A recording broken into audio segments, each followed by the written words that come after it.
Okay. I'm Charlotte Hohenstein, and you're watching Breakthrough News on BTR Today. Today, we're talking about the language of food and the hidden culture, history, and science that can be dug up from our everyday words that we use to describe food. With me to discuss is Professor Dan Jarowski of Stanford University and author of the recently published book, The Language of Food, which I have right here. Um, Thank Charlotte, you very much, Dan, for joining me today. thanks for having me. Nice to see the book. Yeah, well, I very much enjoyed it. My first question, which you actually deal with in the book, but just for our audience, what inspired you to write this? I know you mentioned two questions that came together. Yes, yes. So one is I was living in Hong Kong as a young person. Linguists often go abroad and study languages, and everyone there just knew that ketchup was a Chinese word. And of course, as an American, this is our national condiment. How could it possibly come from China? So I set out to prove them wrong, and of course, it turns out they were completely right. Ketchup really is Chinese. And the hint came from another question. This is from the 7-year-old daughter of friends who said, "Why is it that ketchup bottles say tomato ketchup on them?" Because after all, you don't call a margarita a tequila margarita. Margaritas are made of tequila. Ketchup is made of tomatoes. But language is logical. Linguists like to say everything is there for a reason. The word tomato is there because it's a hint. Ketchup didn't used to be made of tomatoes, and it used to be Chinese, and that's the start of a really interesting story. Right, and I think specifically it used to be fermented fish sauce, which Uh, I think yes. sounds kind of gross, but I guess everyone. But if you eat Vietnamese food or Thai food, you're eating it all the time. It's a great savory, important addition to any kind of Asian meal, and it's starting to get added in all sorts of things now. And the story is very interesting, really. Imagine that you're a British sailor, and it's the year 1600, and you're going to Asia, you're going to China, because that's where the manufacturing is, right? The Industrial Revolution hasn't happened yet in Europe. You're going to China, and you want to get porcelain and silk and cotton and all these great manufactured goods.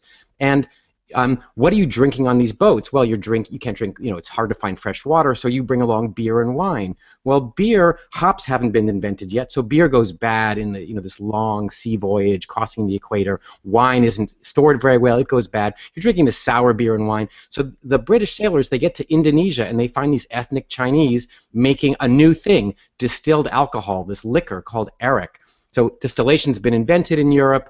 It was really invented by the Chinese and the Arabs kind of brought it to Europe. But it's just used for perfumes and medicinal things. This idea of gin hasn't been invented yet, rum hasn't been invented yet. So they're so excited to find something that does not go bad in the heat. They buy this arak. The British Navy buys thousands of barrels of arak, and while they're at it, they buy some barrels of this fish sauce on the side. And the name for fish sauce in a southern Chinese dialect is gadzup.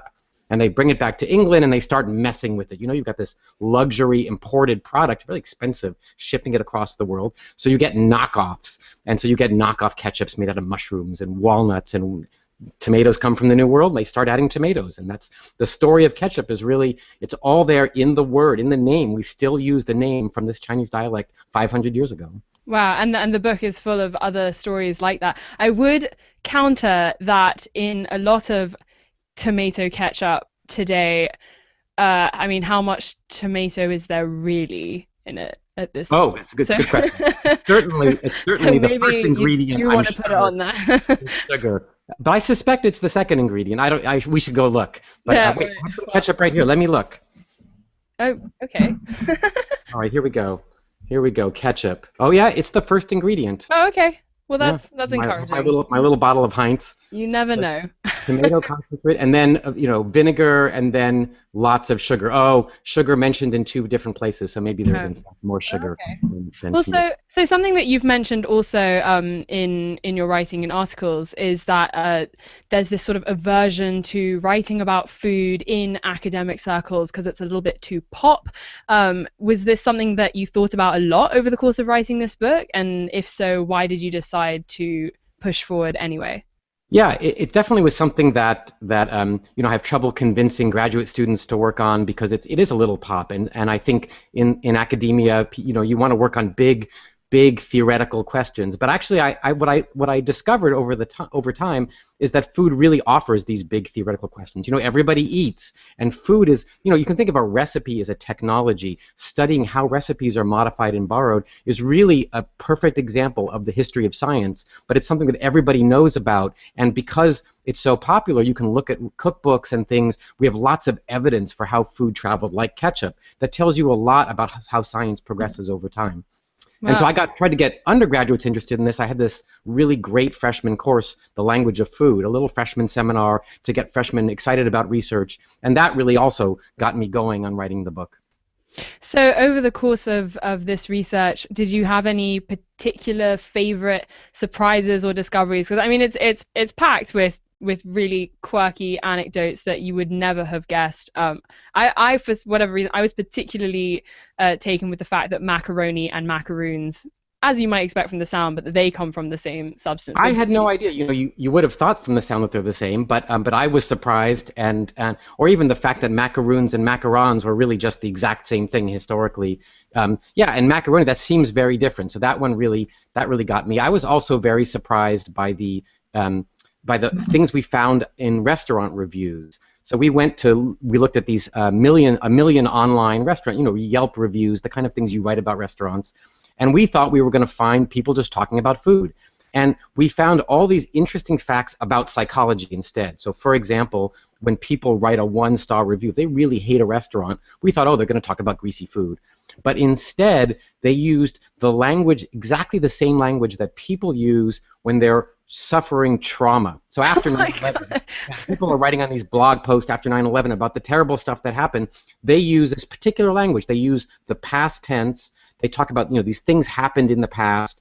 They use a lot of terrible words, terrible and awful. And interestingly, they use the first person plural. So they say we, us, our, ourselves, way more than they should by chance. And we find exactly that in the restaurant review. So it seems like in these trauma cases, people are you know, this bad thing happened to us, but it happened to us as a group, so we're going to get through it together. And the same thing with these reviews. So people went to a restaurant, somebody was rude to them. It was the waitress or the maitre d' or the waiter was rude to them, and they felt, you know, literally traumatized. And so writing this review was sort of a way of expressing their trauma. So what we thought was just going to be people talking about food is really, we can automatically, with our software, detect people suffering trauma.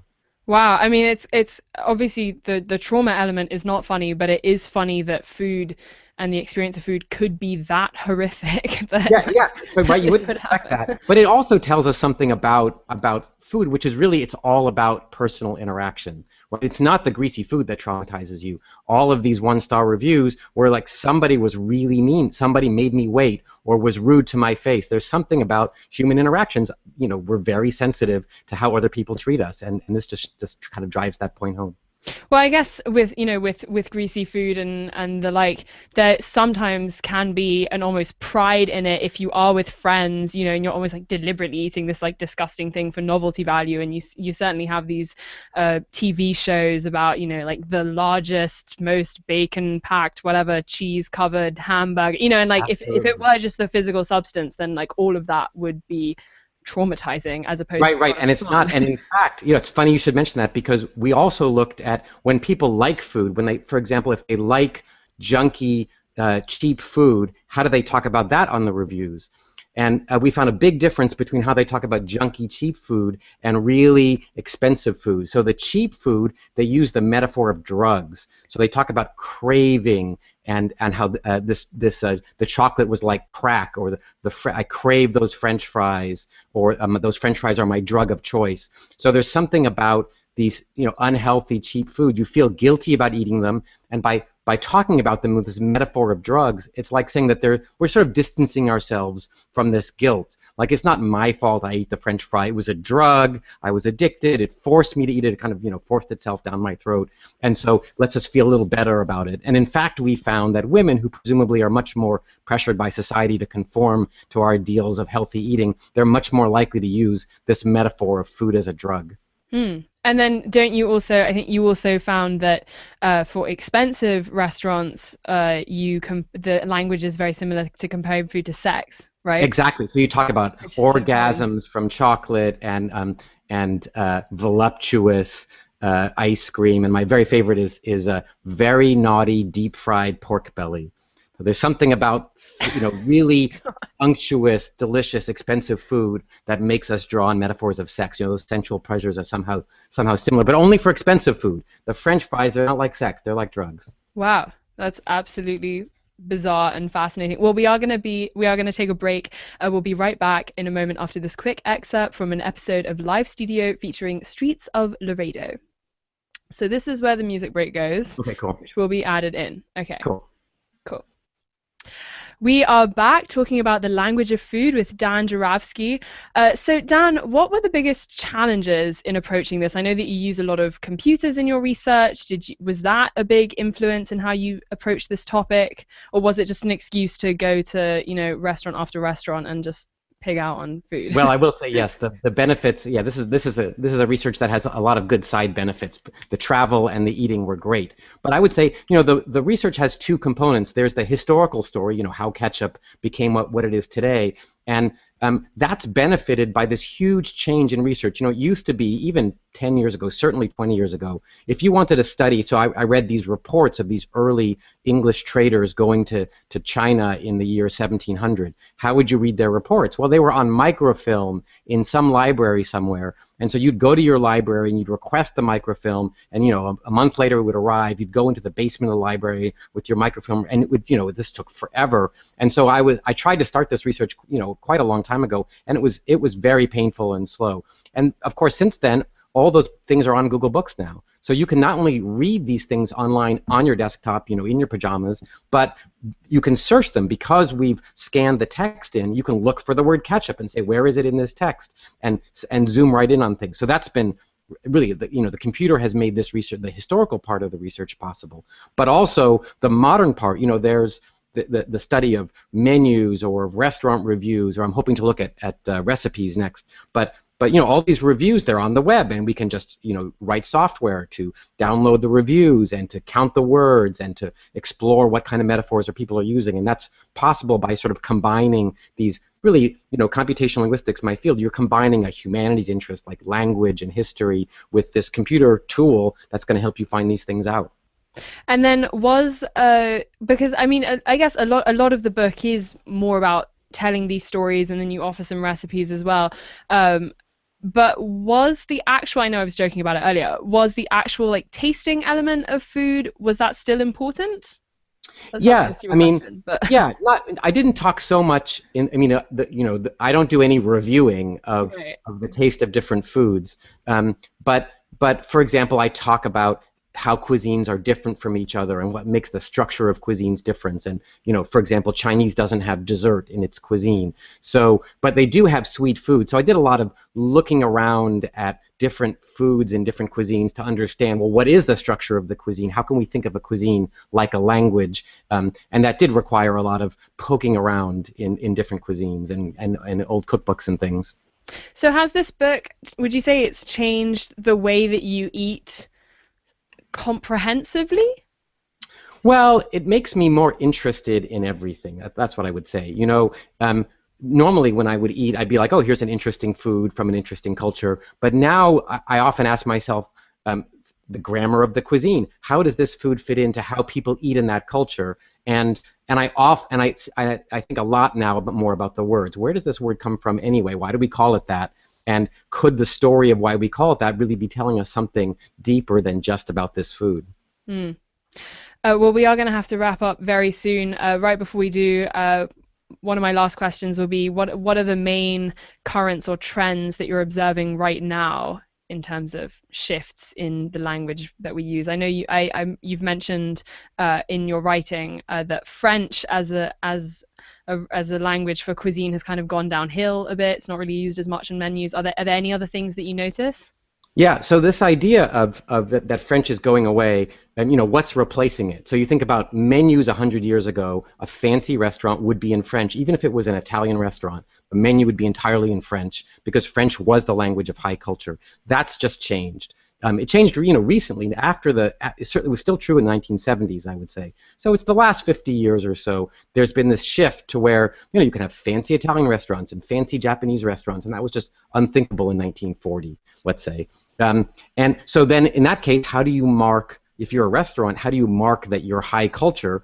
And you have lots of ways. One way is you use fancy long words. So you can look, in fact, at the average length of a word in a menu, and every time the average word gets one letter longer, you're going to be paying 18 cents more for that dish. So there's these subtle cues from word length, but in general, I find, let's see, fancy restaurants are much more likely to talk about where the food is from. That's a new trend that's very important. People want to know the provenance of their food. Expensive restaurants, we found, are 15 times more likely to talk about the provenance of the food. But that, I think, like all trends, it's sort of trickling down. French trickled down from the very expensive restaurants. By the 70s, it was the middle-class restaurants would use French to be fancy. And now we're starting to see middle-class restaurants talk about where the food is from because, they can do that too. So, these things come in, the upper class borrows these new ideas, and they sort of trickle down to everybody, just like ketchup was this exotic import, and now it's something we eat every day. I can imagine that concern about where the food is coming from is probably a big deal now in a way that it wouldn't have been several generations ago, just because of the level of manufacturing that goes into food. Absolutely. 200 years ago, people knew where the food was from. It was from the farm over there, and that's just not true anymore. So, final question, how do you feel about the word foodie? Oh, well, I'm not a fan of the word, although I don't hate it. But, foodie is a diminutive. That's the linguistic term for any word that ends in that E sound that you use for names, Danny or Robbie or foodie. And diminutives, like lots of things, they can be positive and they can be negative. They can be affectionate. And I think when foodie was created, it was meant to be affectionate. But they can be pejorative, too, that little unimportant thing over there. And I think foodie is slowly making its move from the affectionate to the pejorative. So there was an article in HuffPo recently basically about how much everyone writing this article hated the word foodie. Yeah. And they suggested several options as alternatives, particularly three: food lover, food nerd, and gourmand. Do any of those jump out to you as a possible replacement? Well, I don't know. I just say that I like to eat. Okay, well that sounds good, and I'm sure a lot of people would agree with you. All right, thanks so much, Dan, for joining me All today. right. We Thanks will be a lot right for back. having me. We'll be right back in a moment after another excerpt from a live studio session featuring Peter Matthew Bauer. Thank you very much, Dan. Thanks. That Thanks so was much for having great. me. That was really That was fun. fun. I will send you the link on Friday when it's up on the website, and Cool. that should be good. Cool. Thanks so much. Thanks. All right. Take Bye. care. Have a good week. Bye.